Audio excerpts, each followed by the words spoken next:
ఓం సమర్థ సద్గురు సాయినాథ్ మహారాజ్కి జై. ఓం సాయిరామ్. మన బాబా కుటుంబ సభ్యులందరికీ నమస్తే అండి.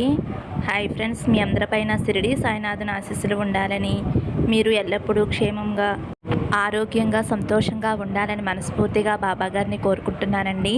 ఇంక ఈరోజు వీడియోలో అయితే మన బాబాగారి సందేశం అండి. మన బాబాగారు ఏమంటున్నారంటే, తల్లి నా కళ్ళల్లోకి చూస్తూ ఒక్కసారి ఆ అయోధ్య రామయ్య తండ్రిని తాకు, నీకు తీయటి వార్త చెబుతానమ్మా, నువ్వు వినాలి అనుకుంటున్న శుభవార్త చెబుతాను తల్లి అని అయితే అంటున్నారండి మన బాబాగారు. మరి మన బాబాగారు ఏం చెప్పబోతున్నారో, మన బాబాగారు మనకి ఎటువంటి సందేశం ఈరోజు తీసుకువచ్చారో బాబాగారి మాటల్లోనే తెలుసుకుందాం ఫ్రెండ్స్. చిన్న రిక్వెస్ట్ అండి, మన వీడియోస్కి అయితే ఒక చిన్న లైక్ ఇవ్వండి ఫ్రెండ్స్. ఇంక వీడియోలోకి వెళ్ళిపోదామండి.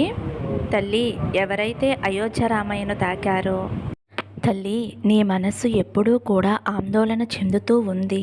మనసు చాలా భారంగా ఉంది కదూ. ఎన్నో కష్టాలు నిన్ను చుట్టుముట్టాయి.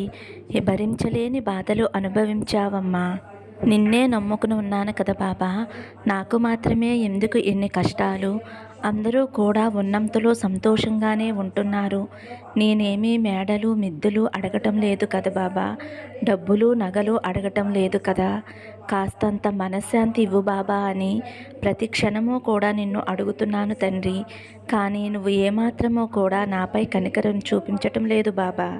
ఎంత నమ్మాను తండ్రి నిన్ను, ఎందుకు తండ్రి నాపై ఎంత చిన్న చూపు? పిలిస్తే పలుకుతాననే దైవం కదా తండ్రి నీవు. ఎవరు పిలిచినా సరే ప్రతి ఒక్కరికి సహాయం చేస్తున్నావు, కానీ నాకు మాత్రమే ఎందుకు తండ్రి సహాయం చేయటం లేదు? గతం తలుచుకుంటే అంతా బాధనే మిగిల్చింది. వర్తమానం చూస్తే అడుగడుగునా కష్టాలే ఎదురవుతున్నాయి. నాకు గతాన్ని వర్తమానాన్ని చూడటం వలన భవిష్యత్తు కూడా నాకు చాలా భయంగా అనిపిస్తుంది తండ్రి. భవిష్యత్తు ఎలా ఉంటుందో, ఎటువంటి సమస్యలు వస్తాయో అని ప్రతి క్షణము కూడా నాకు ఆందోళనగా ఉంటుంది తండ్రి. పడుకుందామా అంటే నిద్ర పట్టడం లేదు, తిందామా అంటే ఆహారం మింగుడవటం లేదు. అసలు నా దారి ఏమిటో నాకే అర్థం కావట్లేదు బాబా. నా భవిష్యత్తు ఎలా ఉంటుందో అని ప్రతి క్షణము నాకు చాలా భయంగా ఉంటుంది. ప్రతి క్షణం గడిచిపోయిన గతమే గుర్తుకు వస్తూ నా మనసును చాలా బాధ పెడుతుంది తండ్రి. ప్లీజ్ తండ్రి, ఇప్పటికైనా నువ్వు కరుణించు, నాపై కరుణ చూపించు తండ్రి. ఈ కష్టాలు బాధలు తొలగించు తండ్రి అని ప్రతి క్షణము కూడా బాధపడుతూ నన్ను వేడుకుంటున్నావు కదా తల్లి. నువ్వు ఇలా బాధపడటం ఆలోచించటం కరెక్టే తల్లి, ఎందుకంటే నీ జీవితంలో జరిగిన సంఘటనలు అలాంటివి. కానీ నీకు ధైర్యంగా చెప్పే ఒక మాట చెప్పనా తల్లి? గాయపరిచిందని గతాన్ని, కలిసి రావట్లేదని కాలాన్ని నిందించవద్దు. ప్రతి నదికి ఒక మలుపు లాగే ప్రతి జీవితానికి ఒక మలుపు ఉంటుంది. సమయం కోసం ఎదురు చూస్తూ ముందుకు నడవడమే జీవితం తల్లి. జీవితంలో కష్టాలు, కన్నీళ్ళు, సంతోషము, బాధ ఏవీ శాశ్వతంగా ఉండవు. కాలం ఎప్పుడూ ఒకేలా ఉండిపోదు తల్లి. ఆనందం, ఆవేదన కూడా అంతే. నవ్వులు, కన్నీళ్ళు కలగలిసినదే జీవితం. సంతోషము శాశ్వతం కాదు, కష్టము శాశ్వతం కాదు. ఇది నువ్వు తెలుసుకోవాలి తల్లి. ఎన్ని సమస్యలు చుట్టుముట్టినా ఆత్మవిశ్వాసం అనే ఆయుధం మన చెంత ఉంటే అన్నిటికీ కూడా, అన్ని కష్టాలకి కూడా సమాధానం చెప్తుంది తల్లి. కాబట్టి తల్లి, దేని గురించి కూడా ఆలోచించకుండా, భవిష్యత్తు ఎలా ఉంటుందో అని భయపడకుండా నా మీద నమ్మకంతో ధైర్యంగా ఉండు తల్లి. ఏ విషయంలోనూ కూడా నా వల్ల అవుతుందా అని నిరుత్సాహపడకుండా, నేను చేయగలను అనే నమ్మకంతో ప్రయత్నిస్తే ఏదైనా నువ్వు సాధించగలుగుతావు తల్లి.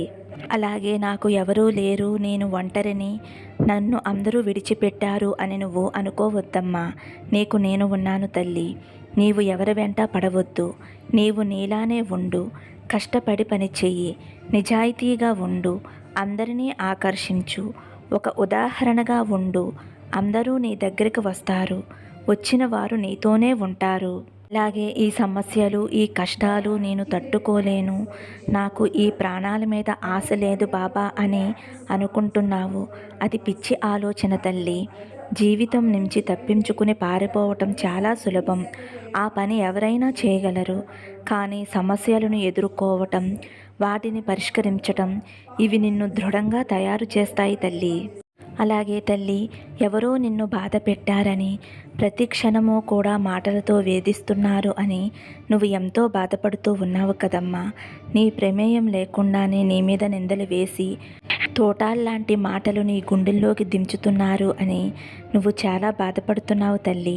ఒక్కటి చెప్పనా అమ్మా, మనిషి తన పాప పుణ్యాలను గుర్తించే సరైన సాక్ష్యం లేదని భ్రమపడుతూ ఉంటారు.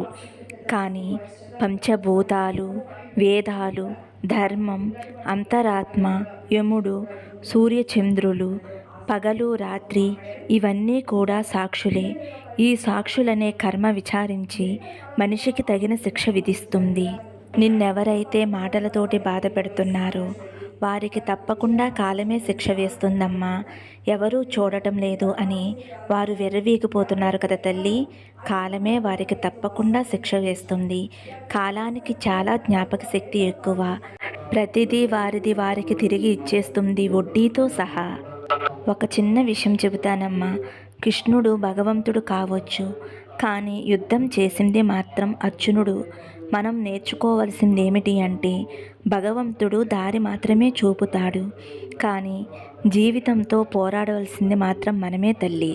కాబట్టి భగవంతుడు సూచించే మార్గనిర్దేశాలను అనుసరిస్తూ నీవు ఏ పనైతే చెయ్యాలి అనుకుంటున్నావో, ఏ కష్టం నుంచైతే తప్పించుకోవాలి అనుకుంటున్నావో వాటికి పరిష్కారం నువ్వు సరైన సమయంలో నువ్వు వెతుక్కోవాలి తల్లి. అటువంటి శక్తిని నీకు నేను కల్పిస్తానమ్మా. అప్పుడు నువ్వు నీ కష్టాల నుంచి బయటపడగలుగుతావు.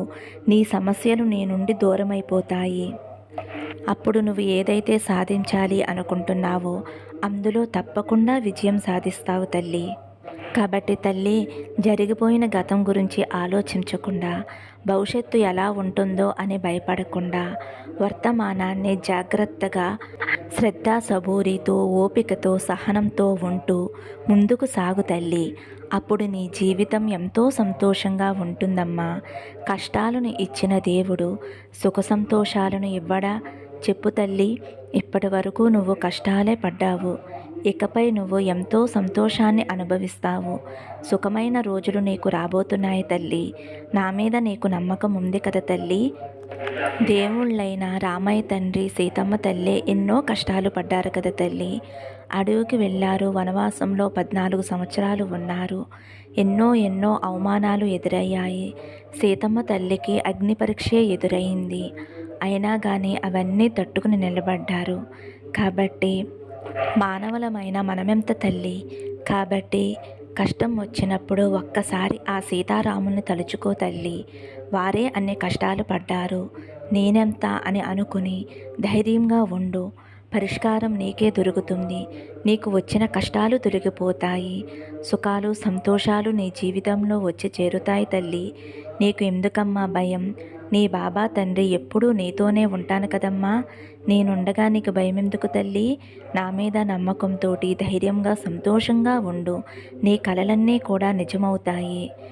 ఫ్రెండ్స్, విన్నారు కదండి, అయోధ్య రామాయణ తాకిన వారి గురించి అయితే మన బాబా గారు ఈరోజు మంచి సందేశం అందించారండి. మరి మన బాబా గారు ఏం చెప్పినా మనకు ధైర్యం చెప్పడం కోసమే చెబుతారు కదా ఫ్రెండ్స్. మరి బాబా ఇచ్చిన ఈ సందేశం మీ అందరికీ కూడా నచ్చింది అనుకుంటున్నానండి. నచ్చితే ఒక చిన్న లైక్ ఇవ్వండి ఫ్రెండ్స్. అలాగే ఫస్ట్ టైం చూసేవారైతే మన బాబా భక్తి ఛానల్ తప్పకుండా సబ్స్క్రైబ్ చేసుకుని సపోర్ట్ చేయండి. సర్వే జనా సుఖినో భవంతు. సమస్తం సద్గురు సాయినాథార్పణమస్తు. శుభం భవతు. జై సాయిరామ్.